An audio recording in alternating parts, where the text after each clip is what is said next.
Assalamualaikum warahmatullahi wabarakatuh. Perkenalkan, nama saya Fatira Azahra dengan sambung F1G1-20003. Jadi di sini saya akan membahas mengenai tugas individu dari mata kuliah Interaksi Manusia dan Komputer mengenai menganalisis website. Adapun dosen pengampu kita yaitu Ibu Hasminatari Mukwi, STME PhD. Oke, langsung saja kita membahasnya. Baik, yang pertama adalah analisis Golden Rules website utama. Bisa dilihat pada tampilan layar berikut. Ini merupakan salah satu website Golden Rules, yang dimana adalah website utamanya, dan ini merupakan adalah link. Linknya bisa diakses. Kemudian yang pertama ada strive for consistency. Nah, konsistensi dibutuhkan pada setiap halaman dalam satu website ataupun antara website yang masih berhubungan. Gunanya adalah supaya user atau terutama user yang masih awam terhadap produk tersebut tetap dapat mengenali halaman yang dilihat masih dalam lingkup atau masih memiliki hubungan dengan website yang digunakan. Dengan demikian akan membuat user nyaman dalam menggunakan dan menjelajahi keseluruhan fitur tanpa takut berpindah halaman. Bisa dilihat pada layar berikut. Nah, dapat dilihat bahwa urutan menu yang dapat pada ribbon menu tidak berubah sama sekali posisinya meskipun kita membuka halaman yang berbeda. Hal ini membuktikan bahwa website konsisten sehingga user tidak kebingungan dalam mengakses halaman web. Selain itu, warna dan font juga tetap konsisten. Yang kedua ada enable frequent user to use shortcuts. Adapun deskripsinya yaitu dengan meningkatnya penggunaan, user cenderung akan menginginkan untuk para penyelesaian tugas yang lebih cepat.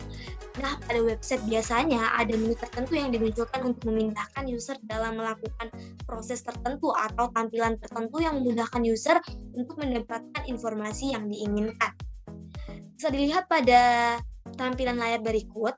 Website menyediakan search bar yang dapat digunakan user untuk mencari informasi tanpa harus menyusuri menu atau halaman satu persatu.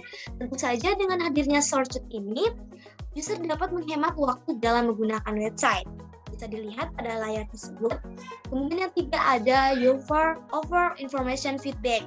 Nah, pengguna harus tahu proses apa yang sedang mereka lakukan dan apa yang terjadi pada sistem setiap saat.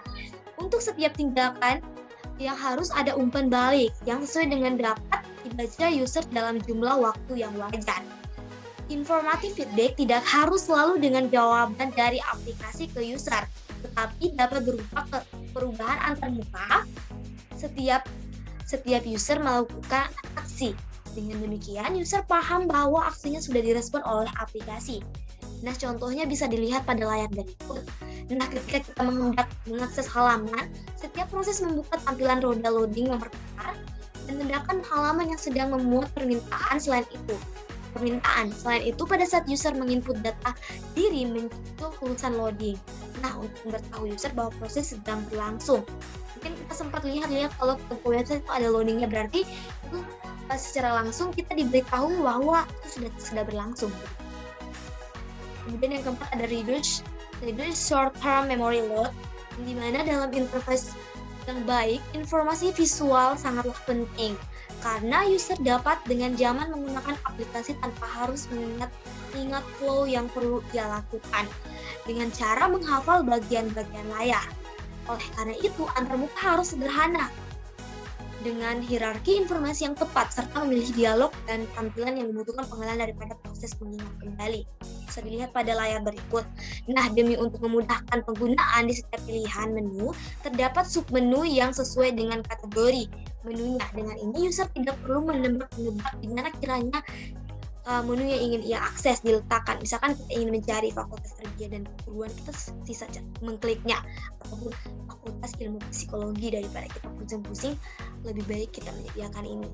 Kemudian yang kedua ada analisis penggunaan warna pada website utama. Nah, bisa dilihat pada layar berikut ada gambarnya. Nah, penjelasannya halaman utama website menggunakan basic color navy blue dan putih. Ada background navy blue digunakan font berwarna putih dengan warna merah bata dan untuk select area ataupun tombol navigasi. Sementara pada background putih digunakan font berwarna hitam. Selanjutnya, Warna yang digunakan merupakan warna dengan kombinasi terbaik. Kombinasi warna terbaik yaitu latar belakang putih, garis tips dan teksnya biru 94%, hitam 63%, merah 25%. Nah, adapun garis tebal dan teksnya hitam 69%, biru 63%, dan merah 31%. Adapun latar belakang warna birunya yaitu garis tipis dengan teksnya putih 81%, kuning 50%, dan cian 25%.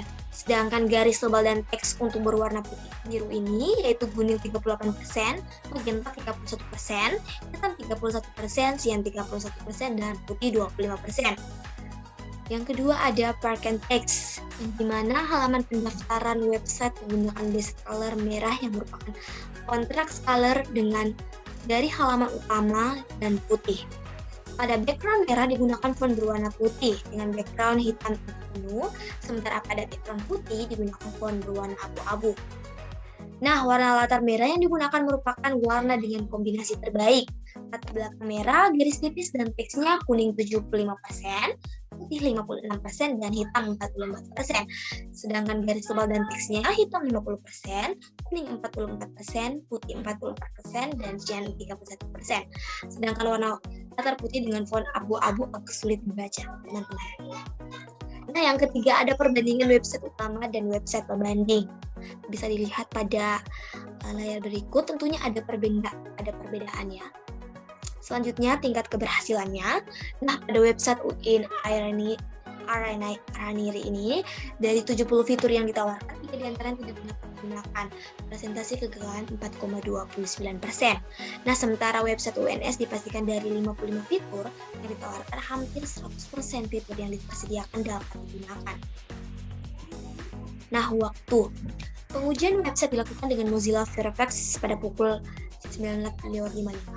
Nah, pada saat pengujian, rata-rata kecepatan koneksi jaringan yang digunakan adalah 5,1 Mbps.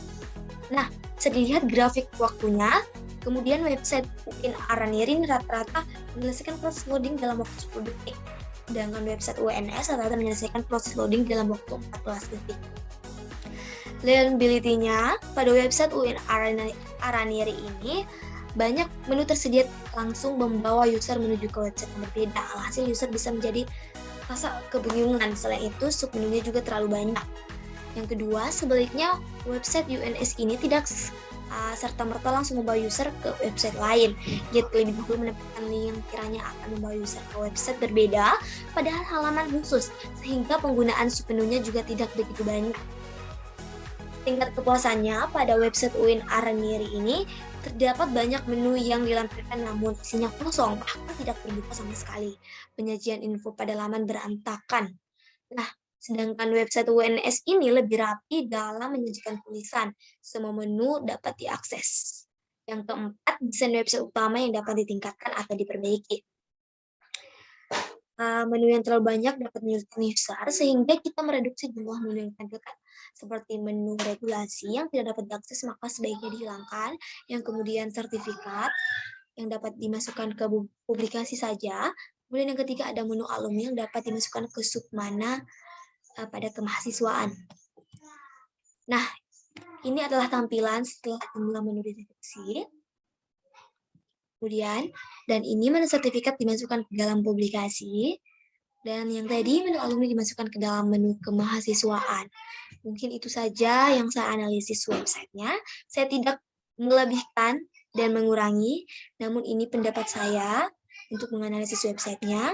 Jika ada salah kata, mohon dimaafkan karena kekurangan ada pada diri saya. Dan kelebihan ada di atas atau Tuhan Allah Subhanahu wa taala. Mungkin itu saja, sekian dari saya. Wassalamualaikum warahmatullahi wabarakatuh. See you.